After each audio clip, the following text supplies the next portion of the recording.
So நீ என்ன சொல்லுறீங்கன்னா 2026 ஸ்டாலினை முதல்வராக்குவோம் அப்படின்னு ஓபிஎஸ் முழங்குவார் அப்படின்னு எதிர்பார்க்கிறீங்க. ஸ்டாலின் முதல்வராக தொடர்ந்திட மக்கள் ஆதரிக்குங்கிற முழக்கம் ஓபிஎஸ் இருந்து வர்றதுக்கான வாய்ப்புகள் தான் பிரகாசமாக இருக்கு.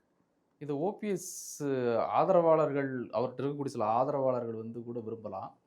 ஆனால் அதிமுக தொண்டர்கள் அதை விரும்புவாங்களா? அதிமுக டைனமிக்ஸ் மாறிட்டு, கலைஞர் புரட்சி தலைவி ஃபைட்டு போனதுமே அந்த டைனமிக்ஸ் மாறிட்டு. சரி, 2019 60% பலம் உள்ள கட்சி 30% தான் வந்து அந்த அணியோட பலம் 60%. சார், பலம் கூடுது குறையுது, அரசியல்ல வந்து ஏற்ற இறக்கங்கள் இருக்கும். திமுக ஏற்ற இறக்கங்கள் சந்திச்சிருக்கு. ஏற்ற இறக்கம் இல்ல, இறக்கம் தான் இருக்கு. இறக்கம் இருக்கு, ஏற்றம் வராதுன்னு சொல்ல முடியாது. இல்ல, சீமான் ஏறதுனால எடப்பாடிக்கு இறக்கம் தான். அதான் சார், ஏற்ற இறக்கங்கள் இருக்கலாம்.